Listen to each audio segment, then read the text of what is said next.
구원하셨다, 이렇게 말합니다. 우리는 이 하나님께서 우리에게 베풀어 주신 사랑에 감사해야 돼요. 하나님께서 우리에게 사랑을 베풀어서 우리를 구원하셨어요. 이 구원의 기쁨과 감격이 우리의 삶 속에 늘 충만해야 돼요. 늘 충만해야 돼요. 그런데 하나님의 사랑은 우리에게 어떻게 나타나느냐? 하나님께서 우리에게 긍휼을 베풀었다고 그랬어요. 여러분, 긍휼이라고 하는 것은 무엇인 줄 아세요? 마땅히 저주를 받아야 될 사람을, 그 저주받는 것을 잠깐 보류하는 거예요. 보류가 뭔지 알잖아요. 잠깐 유보하는 겁니다. 저주, 이 사람은 죄값으로 말미암아 그냥 당장 저주를 받아서 죽어야 되는데 그걸 잠깐 유보시켜둬요. 보류시켜두는 거예요. 이게 긍휼이요. 하나님은 어때요? 긍휼이 풍성하신 하나님이에요. 그래서 우리가 당장 죄값으로 죽어야 됨에도 불구하고 우리의 죄값을 물어서 심판하는 것이 아니라 그래도 조금 기다려야지 하고 보류해 두었어. 긍휼에 풍성하신 하나님의 그 사랑에 감사하며 살아야 돼. 그리고 하나님은 우리에게 어떻게 했어요? 사랑을 베푸셨는데, 어떤 사랑? 예수 그리스도를 이 땅에 보내시고 우리를 위해서 대신 십자가를 지고 죽기까지 사랑하는 그 사랑. 우리는 이 예수님의 사랑에 대해서 얘기하잖아요. 사랑의 본질, 사랑의 핵심이 뭐예요? 예수님의 사랑이에요. 예수님의 사랑, 하나님의 그 크신 사랑. 이 사랑은요, 나의 유익을 구하는 것이 아니라 상대방의 유익을 구하는 거예요. 예수님께서 자신은 십자가에 희생을 하면서 온 인류를 구원코자 하는 하나님의 놀라운 사랑을 베풀어 주셨습니다. 이게 사랑이에요. 성경이 말하는 사랑이라는 것은 그런 거예요. 나의 유익보다는 상대방의 유익을 구하는 것을 사랑이라고 그렇게 말합니다. 그리고 하나님께서 우리에게 은혜를 베푸셨다고 오늘 말씀해요. 은혜는 내가 여러분들에게 수도 없이 얘기했어요. 받을 만한 아무런 자격이 없어요. 받을 만한 자격이 없음에도 불구하고 그런 사람들에게 베풀어 주는 거예요. 베풀어 줘. 구원을 베풀어 줘. 호의를 베풀어서 구원을 베풀어요. 자격이 없는 사람에게.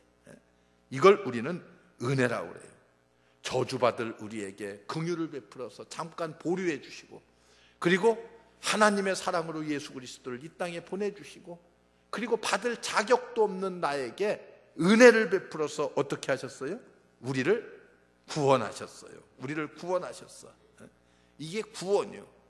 여러분, 그래서 성경은 이 구원은 하나님의 선물이니라 이렇게 말해요. 이 구원은 하나님의 선물이요. 아무런 자격도 없고 받을 만한 무슨 조건도 없음에도 불구하고 하나님께서 우리에게 긍휼을 베푸시고 사랑을 베푸시고 은혜를 베풀었어요. 그래서 우리를 어떻게 했어요? 구원하셨어요.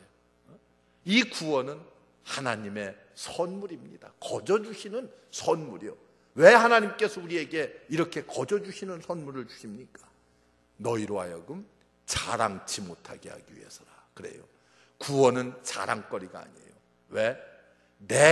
내가 노력해서 얻는 것 같으면은 그건 자랑할 수가 있어요. 아유, 내가 이만큼 노력해서 내가 이렇게 공부를 열심히 해서 좋은 대학에 갔다. 이건 자랑할 수 있어요. 그런데 구원은 하나님께서 자격도 없는 자에게 거저 주신 것이기 때문에 자랑치 못하게 하려 함이라 이렇게 말씀하고 있습니다. 이렇게 하나님은 우리에게 뭘 베풀었어요? 자비를 베풀었어요. 자비. 여러분, 자비라고 하는 이 말은 참 좋은 말이에요. 자비라고 하는 말. 자비. 성경에도 보면은 자비라는 말이 나와요. 자비라는 말.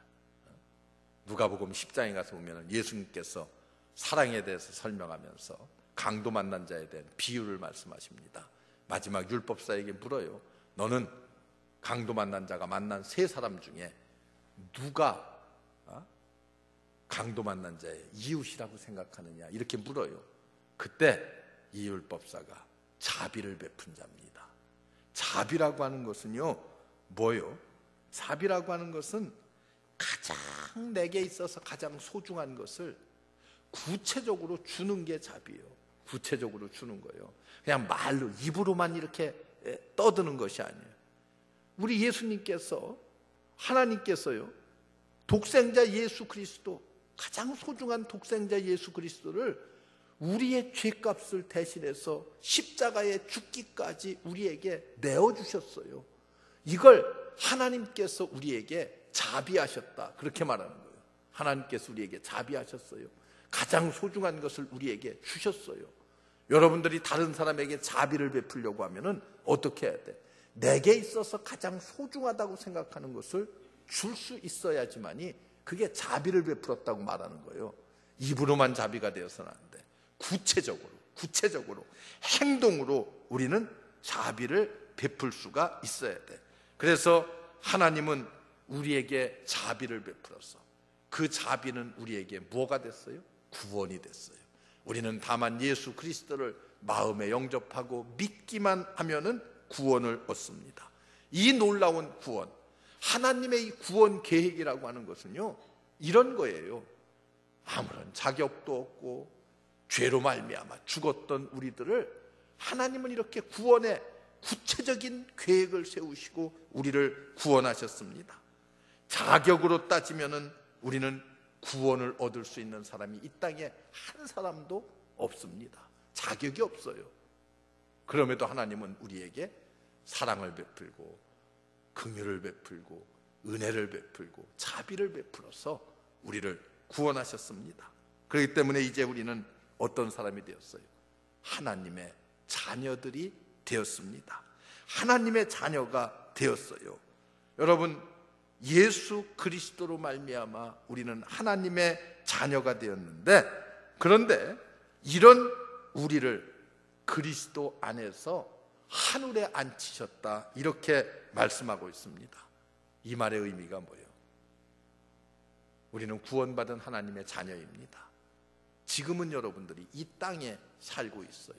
그러나 장차 주님과 더불어서 영원한 천국의 삶을 누릴 수 있다고 하는 것을 우리들에게 분명한 약속으로 보여주고 있습니다. 죄에 대해서는 죽고 의에 대해서는 다시 태어나서 이제는 하나님의 자녀가 되었어요. 이 땅에 살고 있지만은 우리는 영적인 위치는 하늘나라에 있습니다. 그래서 빌립보서 3장에 있는 말씀에는 사도 바울이 이렇게 말해요.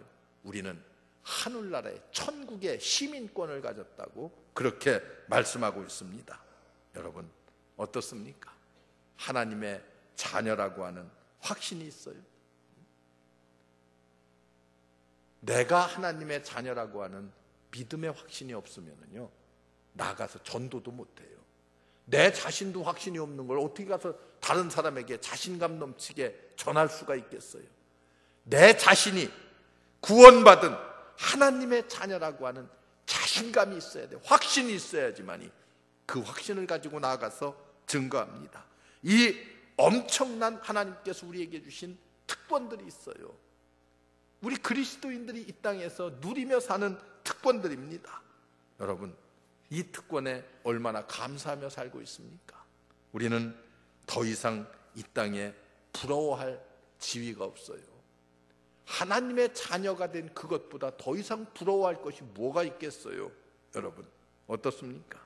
하나님께서 우리에게 베풀어 주신 이 구원의 은혜, 얼마나 감사하며 얼마나 감격하며 살아가고 있습니까? 오늘 에베소서를 통해서 우리에게 주시는 이 놀라운 말씀 생각하면서 이제 우리는 빛의 자녀들입니다. 하나님의 자녀들이에요. 하나님의 자녀답게 살아야 돼요. 하나님의 자녀답게 살아야 돼요. 그래서 우리는 이제 남은 인생을 하나님의 자녀로, 하나님이 원하시는, 하나님께서 하라는 일을 하고 하나님께서 하지 말라는 일을 하지 않는 영적으로 살아있는 하나님의 자녀들, 그래서 이 땅에서 하나님이 주시는 그 놀라운 특권들을 누리면서 구원의 기쁨과 감격 속에 승리로운 인생을 사는 여러분들 되시기를 주의 이름으로 축원합니다. 기도하겠습니다. 은혜로우신 하나님, 감사합니다. 우리에게 긍휼을 베풀어 주시고 우리에게 사랑을 베풀어 주시고 우리에게 은혜를 베풀어 주시고 우리에게 자비하신 것 감사합니다. 이제 우리는 구원받은 하나님의 자녀입니다. 하나님께서 우리에게 베풀어 주신 이 놀라운 은혜의 특권들을 누리며 감사하며 하나님의 자녀답게 남은 생애를 살게 하여 주시옵소서. 주님이 함께 하실 줄 믿습니다. 예수님의 이름으로 간절히 감사하며 축복하고 기도하옵나이다. 아멘.